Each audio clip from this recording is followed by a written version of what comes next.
Foi mal. Essa reunião está sendo gravada, hein? Só tem eu. Agora tá. Agora tá.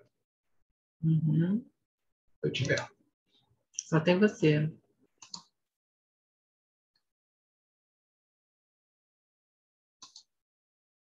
Só tá entrando.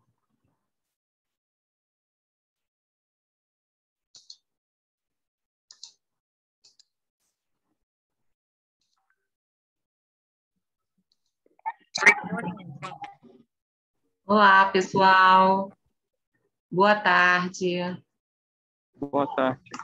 Estamos esperando o pessoal. Enquanto isso, eu vou colocando aqui a tela aqui da aula. Ok? Para a gente começar. Vamos orando. O pessoal está entrando aí. Enquanto isso, a gente vai orando. Tá? Olá, boa tarde. Boa tarde. O pessoal vai... Boa tarde. Responde boa tarde, desliga o microfone, que a gente vai começar. Tá bom? O conteúdo é grande. Tá todo mundo me ouvindo bem? Sim. Então, ótimo. Joia. Então, eu vou começar orando e a gente vai conversando, o pessoal vai entrando, tá legal? Então, vamos lá. Eu não estou me vendo, na verdade. Vocês estão me vendo? Eu aqui na tela não estou me vendo. Sim. Sim? Sim. Então, tá. Ah, porque eu estou olhando a tela do PowerPoint. Ué, eu não estou me vendo.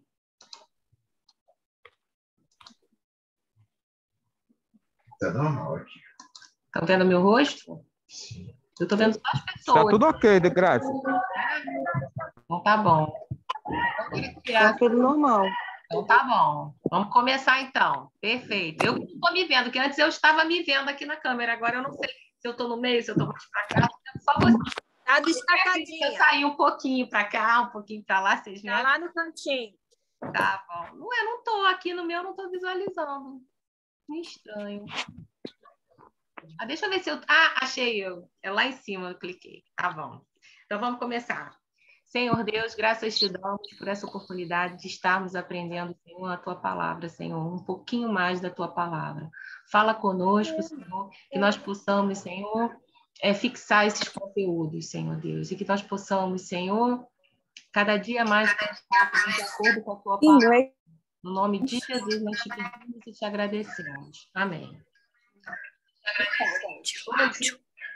A aula. Vamos pedir, por favor, para desligar os microfones para não atrapalhar, tá bom?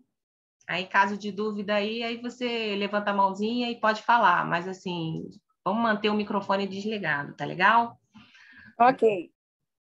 A aula de hoje vai ser um panorama histórico do sétimo século antes de Cristo, né? Na verdade, a gente vai falar rapidamente sobre 6 reis, né? E antes, aproveitar que o Zoom ele te dá alguns recursos de imagem, né? Que às vezes a gente não tem recurso lá na sala, para falar, a gente vai falar um pouquinho sobre essa parte geográfica. Vou falar um pouquinho dos 6 reis, mas vou priorizar os reis que andaram segundo o caminho do Senhor, né? Porque rei que anda fora do caminho do Senhor, a gente já está cansado, né? Todos do Reino do Norte, Reino do Sul, alguns com algumas exceções. Então, a gente vai se ater o que agradou o coração de Deus para a gente poder tirar alguma lição disso, ok? Então, antes, a gente vai começar falando aqui, ó, vou falar desse mapa aqui, que a gente devia ter falado antes, mas não tem problema. A gente agora vai aproveitar para costurar os conhecimentos, as informações que todo mundo adquiriu ao longo desse tempo, e agora é esse momento para a gente costurar e fazer o link das informações, tá? Esse mapa aqui mostra a crescente fértil. Vocês já devem ter ouvido falar isso quando a gente estudou lá no primeiro grau, no segundo grau, em história. É o quê? É esse arco aqui, eu vou tentar aqui com o mouse, ó. Esse arco aqui, tá vendo em forma de arco, essa forma aqui? Então, ela pega desde do Golfo Pérsico, passa pela região da Mesopotâmia, né, que é entre 2 rios, Mesopotâmia entre 2 rios, Rio Tigre e Rio Eufrates, passa aqui pela região da Síria e Israel e pega e vai até o Rio Nilo, o delta do Nilo. crescente e fértil, porque esse solo que beira os rios, que beira a margem dos rios, né, a margem dos rios, ele é muito fértil. E nessa região aqui, a gente chama o berço da civilização, que foi onde surgiram as grandes civilizações que tem a ver com o que a gente está estudando agora. E depois do tempo de Jesus e etc. e tal, tá? Então, só para ilustrar, só para a gente entender um pouquinho, eu vou falar rápido, né? A história do povo de Israel se dá nessa região aqui, fértil. Por exemplo, o Abraão, ele sai de Ur, eu estou apontando com o dedo e não estou. Ele sai de Ur, vai para Padã Arã, Deus manda ele ir para a terra que ele prometeu, Canaã. Depois ele vai para o Egito, onde tem fome lá, e aí ele fala que Sara não é mulher dele, ele mente. Depois ele volta para a região da Canaã, passa pelo deserto do Neguev com Ló, né? Aí depois a gente vai lembrar mais lá na frente que José retorna, né, para o Egito quando ele vai preso. Aí os irmãos de José, num período de fome, vão lá para o Egito, ficam lá no Egito, e depois Moisés retorna com o povo, né, tira o povo do cativeiro e volta para a terra prometida aqui em Canaã. Então, a história do povo de Israel se dá aqui nessa região, tá? Aqui, ó, outro mapa aqui do Google Maps, a gente vê. Se vocês olharem aqui, vocês vão ver, ó, a Mesopotâmia, e no entorno da Mesopotâmia, dessa crescente fértil que eu falei para vocês, os reinos, os impérios, né? Então, aqui, originalmente, a Babilônia, a Pérsia, a Síria, ela originalmente aqui, depois ela vai crescendo, vai se expandindo, e o Egito, aqui. A gente olha aqui que essa área aqui, ó, que é Israel, né, a área de Israel, ela é área de passagem, de corredor, tá vendo? É uma área fértil, que o povo briga pela área, e é uma área de corredor, de passagem. Por exemplo, o Egito, aqui é interessante ter essa área aqui de Israel como anteparo para a Síria não invadir, para ele manter as suas áreas, né? Então, assim, você vê que é uma área importante. Então, o fluxo é esse aqui, ó, embaixo do Mediterrâneo, ao sul do Mediterrâneo, e depois, mais tarde, esse fluxo vai mudar. Só a nível de curiosidade, quando o Império Romano ele começa, né, a crescer e a dominar, o fluxo passa a ser o quê? Para cima do mar Mediterrâneo. E aí Israel já não fica tão no meio, ele vai ficar numa forma central nesse fluxo aqui, só que uma forma mais periférica, não tão central como está aqui, e de uma forma que implica no que a gente está estudando, nesse conflito aqui de reinos, Israel no centro. Tá? Só para a gente entender. Esse mapa aqui, fica todo mundo calmo, eu vou passar tudo em PDF para vocês, eu já imprimi, depois que acabar a aula eu vou colocar no grupo, tá? Esse aqui, esse mapa é legal, ele é da Babilônia, quando a gente vai estudar sobre o Império Babilônico, mas é importante que a gente vê a região aqui, que hoje é o país atual que a gente fala. Então, por exemplo, a Babilônia aqui, tá vendo? Ó, a região aqui, ó, do Iraque, tá vendo? Aqui, ó, Assur, que é a Síria, originalmente. É o Iraque, tá vendo? Ó, a Jordânia, a gente tem aqui, ó, Israel aqui, ó. Tá vendo? Israel aqui. Aí a gente tem Jordânia, Síria, tá vendo? Só para vocês terem essa informação que andaram me perguntando isso, tá bom? Então, é a região do Iraque, tá legal? Então, eu não estou vendo aqui que eu estou com a câmera na frente, mas olha só, esse mapa aqui, ele é só para mostrar como foi o domínio assírio, né? Como se deu. Então, a gente tem a Síria aqui originalmente, no cantinho assim. Grazi, Oi? você vai Fale. botar no material aquele mapa anterior, tá muito bom. Claro. O mapa anterior que você projetou aí na tela, Esse. Gostei dele. Você vai colocar no teu material? Vou votar. E se você depois quiser, eu te dou também no PowerPoint, para a tua aula e para a nossa. Tá bom? Obrigado. Nada. E esse aqui é como o Império Assírio ele se desenvolveu. Então, a gente tem aqui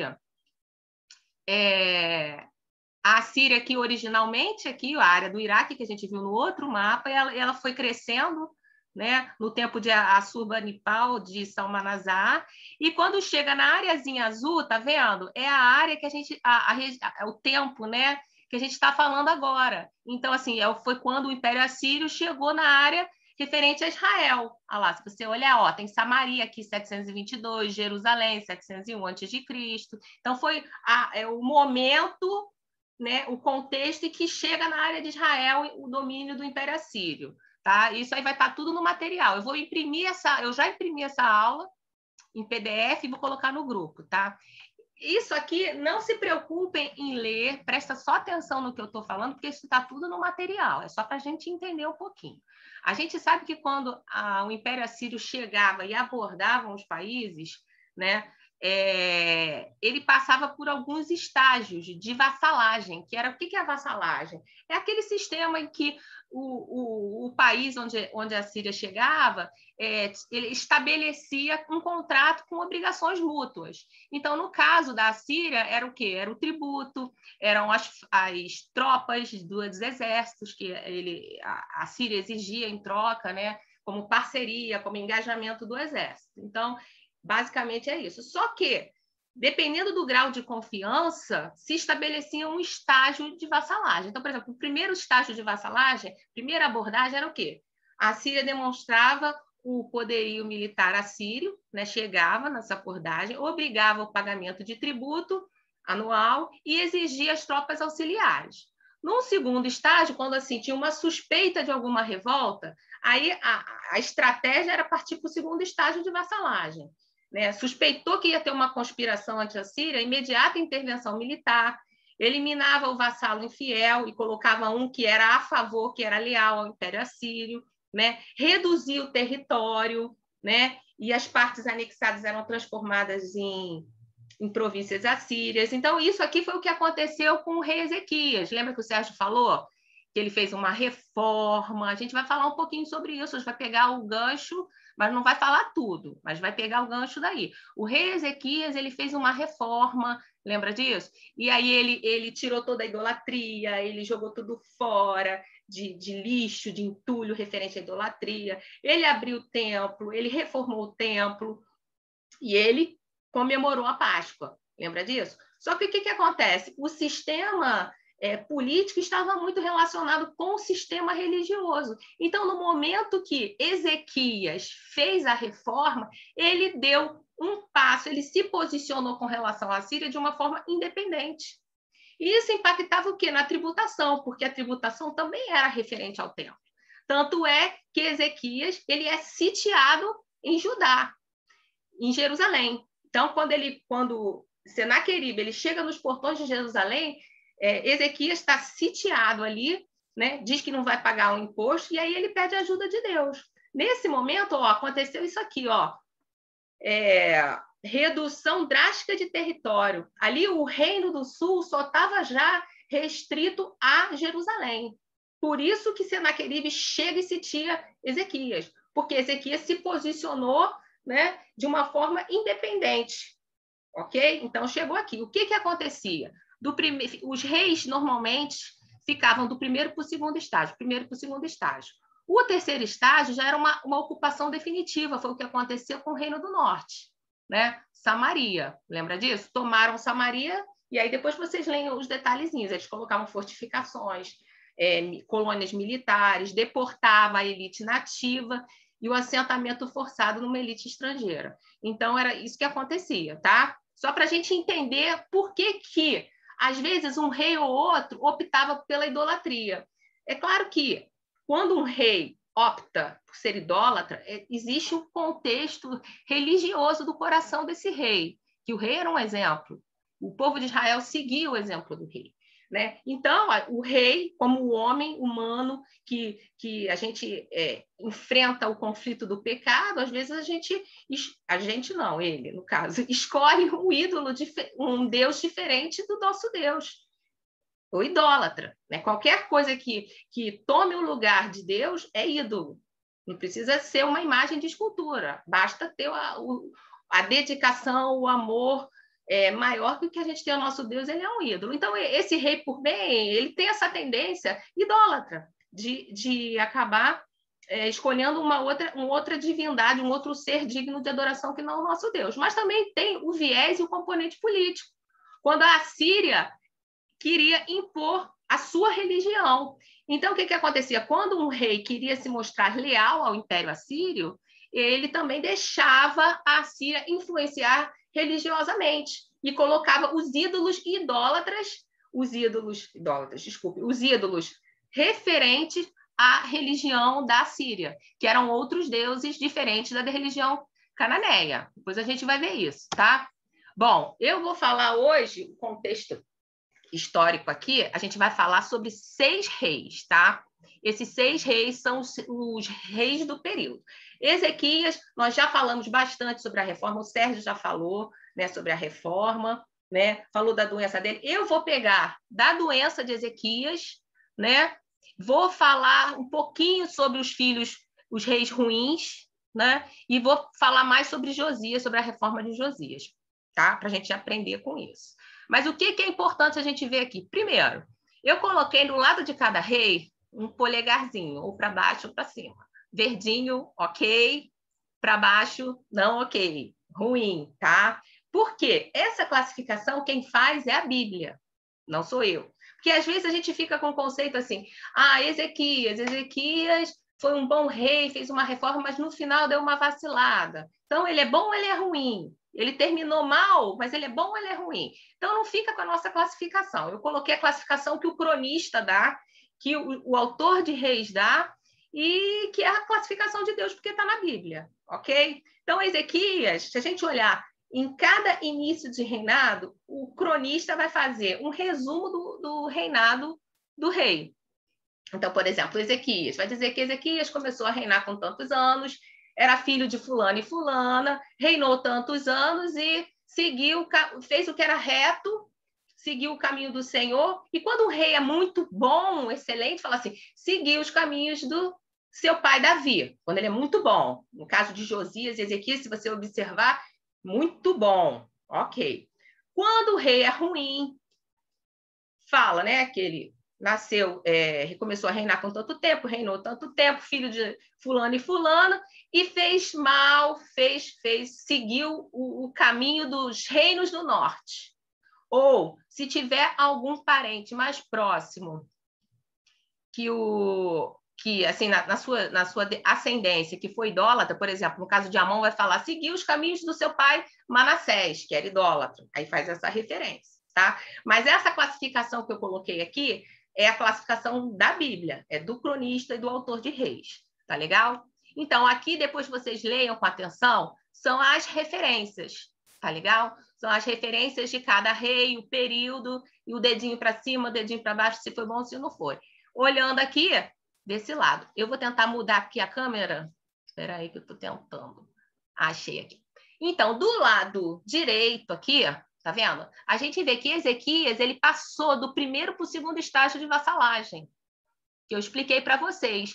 Qual era o objetivo? Quando um rei, que, por exemplo, Manassés, ele conseguiu seguir, apesar dele ser um rei ruim, olha lá, um rei ruim, ele conseguiu passar do segundo para o primeiro estágio. Então, ele, sob o ponto de vista político, ele fazia uns lobbies com o Império Assírio, ele conseguia progredir. Ele passou do segundo para o primeiro estágio, ou seja, ele foi alargando as fronteiras dele.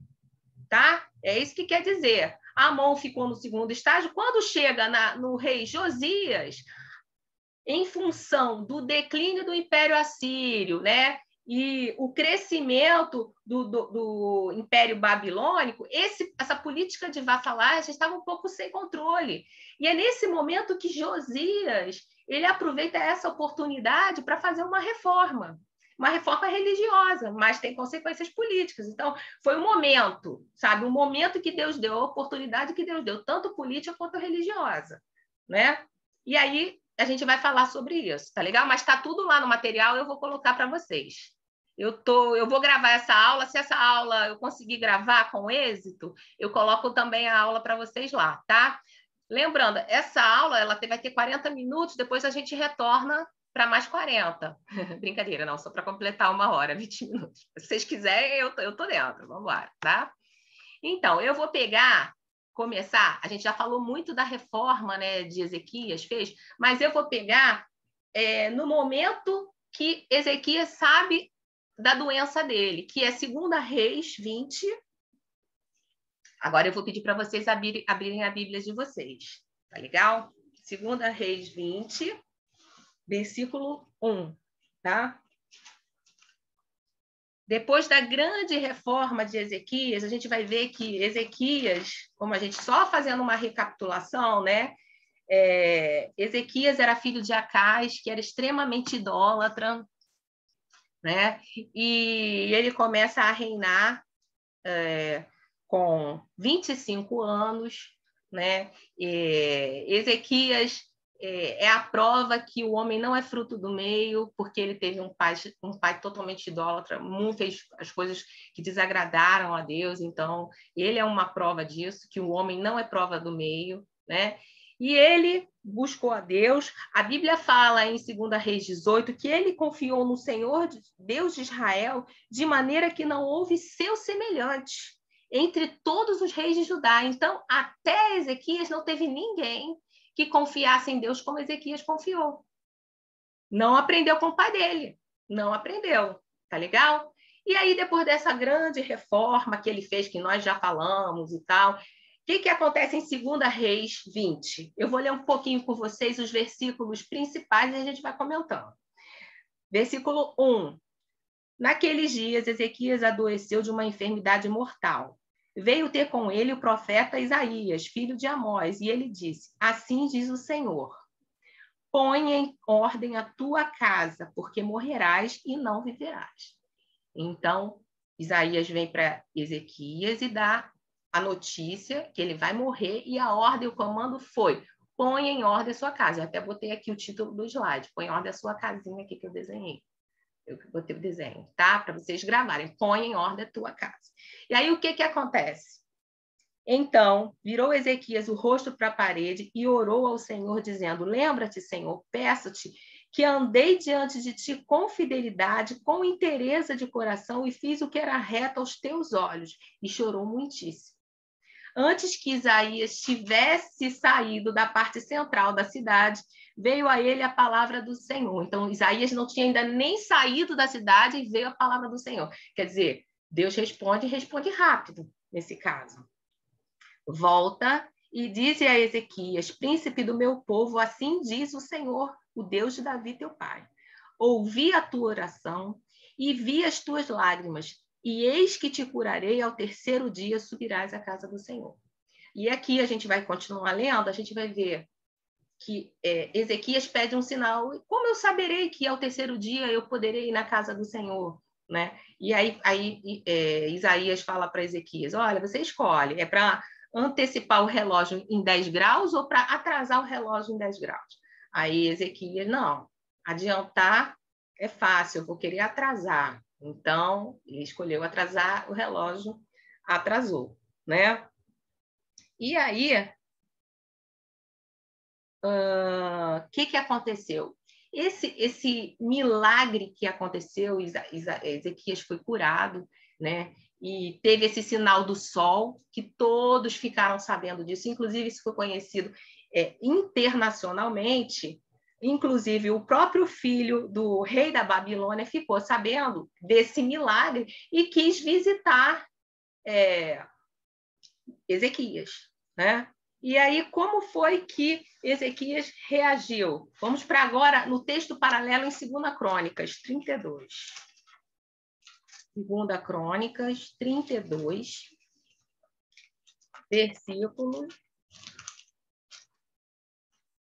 versículo 25, mas eu vou ler o 24 também, tá?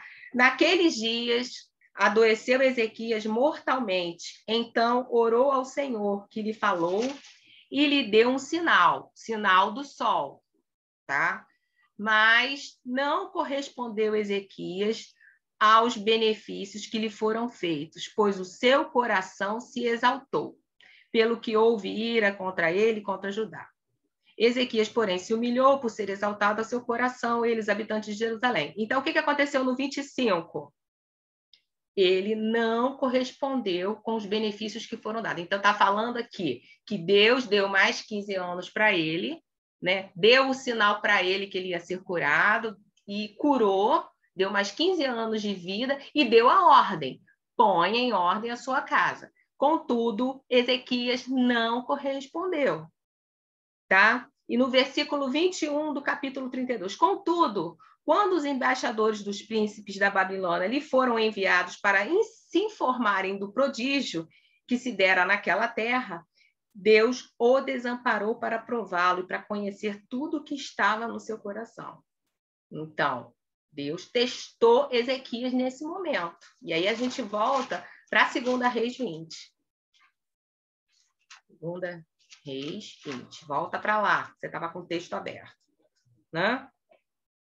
E aí, depois que o filho do rei da Babilônia vai numa missão, numa expedição, visitar Ezequias. E Ezequias mostra tudo, o Sérgio já falou sobre isso, né, na aula passada, se eu não me engano. Mostra tudo, todos os tesouros, tudo que tinha na sua casa ele mostrou, no seu reino de riqueza ele mostrou.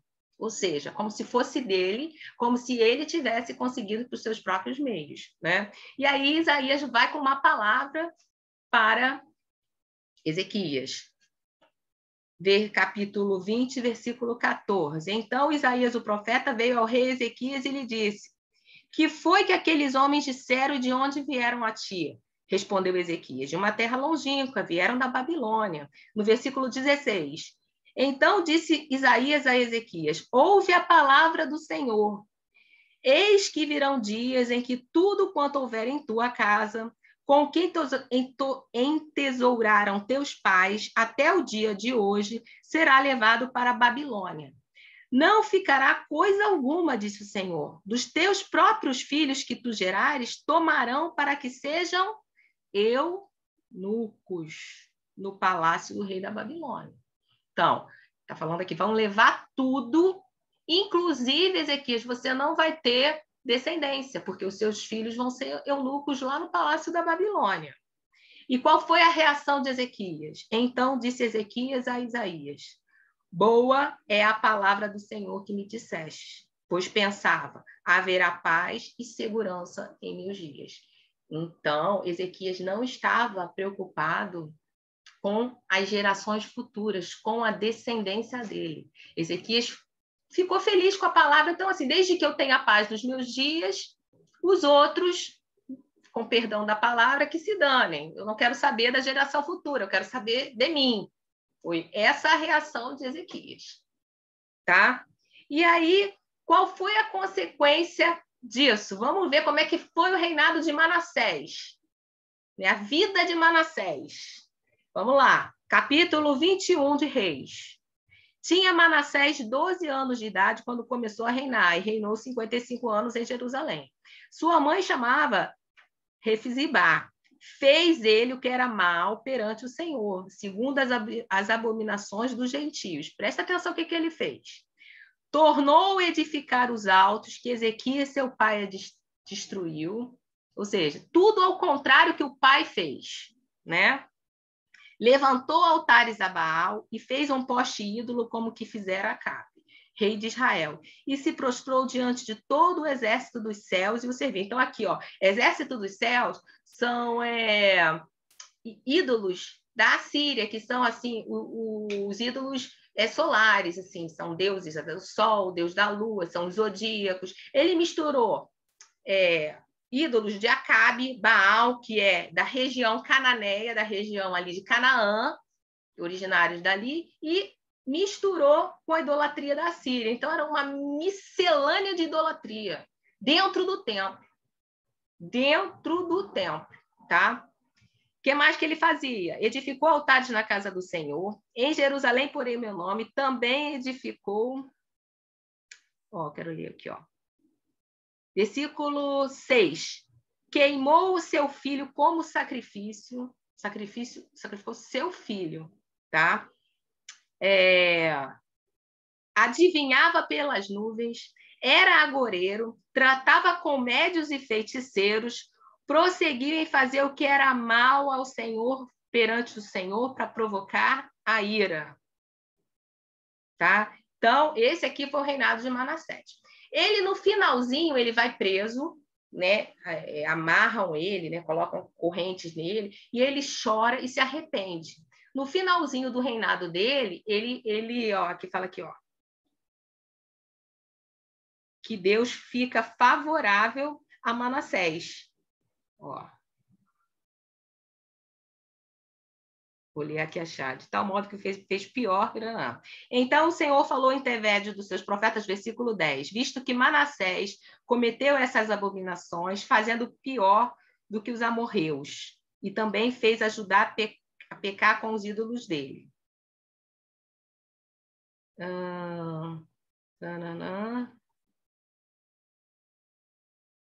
Não é aqui, é lá em Crônicas. E ó, tá acabando o tempo. A gente vai conseguir mais 10 minutos. Vou fazer um upgrade.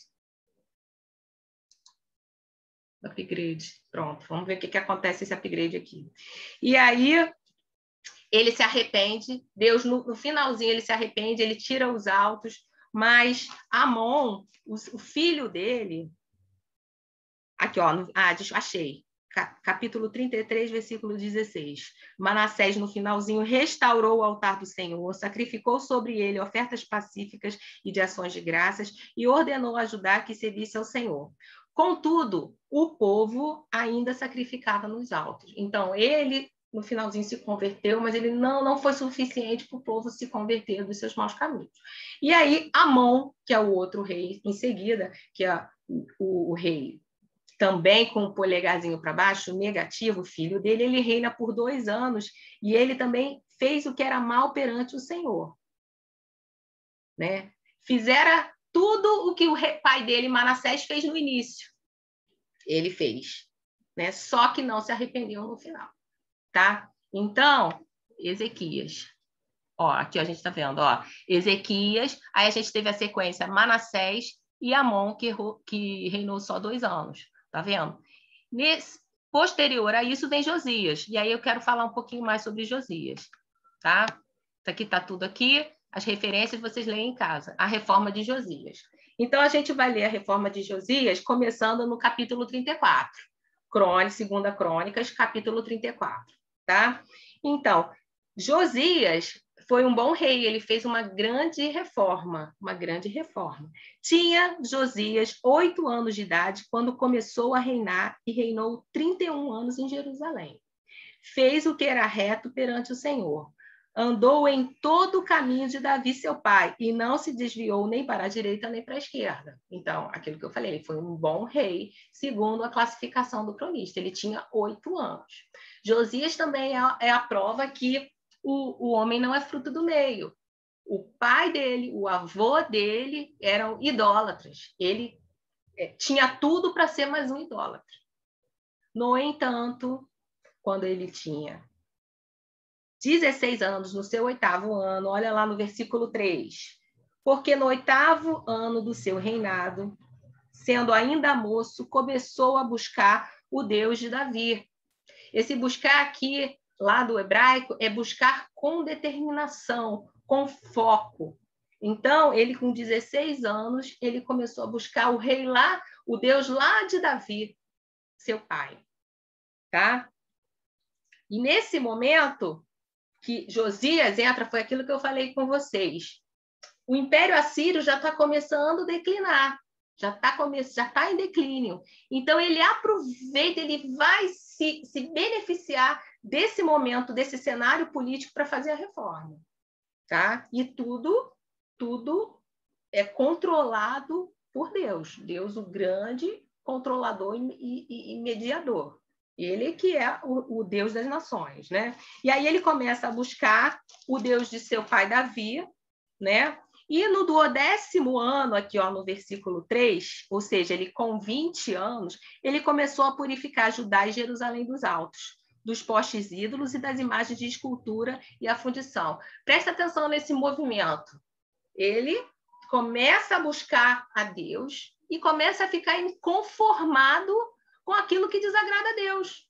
A idolatria, né? Começou a purificar Jerusalém e Judá. Começou a purificar. Por quê? Tudo aquilo que Deus não gostava, ele passou a odiar também. Né? E aí no versículo 4, na presença dele, derribaram os altares dos Baalins. Ele despedaçou os altares de incenso que estavam acima dele. Quer dizer, na presença dele, ele ia lá, ele não ficava só do trono mandando, não. Ele ia lá pessoalmente, que ele queria ver a purificação. Tá? Os ossos do sacerdote, no versículo 5, queimou sobre os seus altares e purificou a Judá e Jerusalém. Por que que ele fez isso? Porque antigamente, quando você queria exterminar a adoração de um altar, ou seja, tornar inviável, ser impossível voltar a ter algum tipo de adoração naquele altar, os sacerdotes que estavam ali enterrados, era como se Josias mandasse profanar aquele altar, tirava os ossos dos sacerdotes daquela divindade e queimava sobre o altar. Então, a partir dali, não ia poder mais ter adoração idólatra naquele altar. Foi isso que Josias fez. Ele terminou com a idolatria, purificou o altar dessa forma, exterminou de forma definitiva. E ele não fez a purificação só em Jerusalém, não. Ele foi subindo para o Reino do Norte. Ele aproveitou que o domínio assírio estava em declínio e ele foi expandindo as fronteiras. Ele foi expandindo, ele foi indo para o Reino do Norte. Ok? E no 18º ano do seu reinado, no versículo 8, havendo já purificado a terra e a casa, então você vê, ele demorou 6 anos para purificar, para quebrar tudo que é de idolatria, para tirar o entulho, né? E ele demorou 6 anos. E aí ele manda o comando para o quê? Para Ilquias, o sacerdote, para reformar o templo. Então vamos prestar atenção nesse movimento, né? Josias busca a Deus, fica inconformado com aquilo que desagrada a Deus, manda tirar a idolatria, manda tirar os entulhos, né? E aí começa a dar o comando para reconstruir o templo, né? Interessante isso aqui, né? Porque quando a gente pensa em avivamento, né? Antes de um avivamento, é importante a gente fazer uma reforma. Aí você pode falar, poxa, mas eu não adoro estátua feita por mão de homens, imagens feitas por mão de homem. Mas a gente tem ídolo dentro do templo, que somos nós, o templo do Espírito Santo, e às vezes a gente fala que nós somos templos do Espírito Santo, templo do Espírito Santo, e a gente não entende esse conceito, quer dizer que esse templo aqui não nos pertence, esse templo é de Deus, e que às vezes nós temos ídolos internos e ídolos externos, porque o pior ídolo que a gente pode ter é o nosso próprio eu, né? O egoísmo, a busca dos nossos próprios prazeres, que às vezes a gente não consegue identificar que a gente está fazendo isso, né? E esse espírito de orgulho, de arrogância, de independência, né, que a gente briga o tempo todo porque é o pecado que está em nós que puxa essa natureza da gente, puxa a gente para baixo e a gente fica nesse conflito porque o Espírito Santo habita em nós e ao mesmo tempo é o Espírito que habita em nós lutando com essa natureza pecaminosa. A gente às vezes tem ídolos internos, sim, o próprio eu. E esse próprio eu, que é o ídolo principal, ele elege ídolos secundários. Por exemplo, coisas que vão ocupar o nosso tempo a mais do que deveria. Por exemplo, se eu dou mais importância ao meu trabalho do que a Deus, ou à minha família do que a Deus, ou ao meu marido do que a Deus, ou à internet, ou ao telefone, né? As adolescentes falam assim, mas eu não idolatro meu celular, mas você fica 20 horas por dia no celular, então temos que rever, ok? Então, no momento de busca ao Senhor, começa a gente a verificar que tem coisas em nós que não agrada a Deus. Não agrada a Deus. A reforma começa assim, para depois vir o avivamento, que a gente vai ver lá. Tá? E aí, ele busca, e aí ele dá o comando de quê? De reconstruir, de reformar o templo, aqui no versículo 8. Filho de Jocás, para repararem a casa do Senhor. Versículo 9. Foram a Ilquias, sumo sacerdote, e entregaram o dinheiro que se tinha trazido à casa de Deus e que os levitas, guardas da porta, tinham ajuntado. Tá? E aí o que acontece no versículo 14? Quando se tirava o dinheiro e trazia à casa do Senhor, Ilquias, o sacerdote, achou o livro da lei do Senhor, dado por intermédio de Moisés.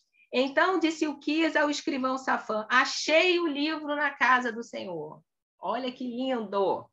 Então, provavelmente foi o livro de Deuteronômio, tá? Tudo indica que foi, né? A gente não tem tempo para falar aqui, mas depois, se alguém se interessar sobre o assunto, eu tenho os argumentos que falam isso. E, gente, vai acabar o tempo, aí a gente retorna, tá legal? Daqui a pouco vai acabar. Vamos acabar agora e a gente retorna? Vamos fazer isso? Vou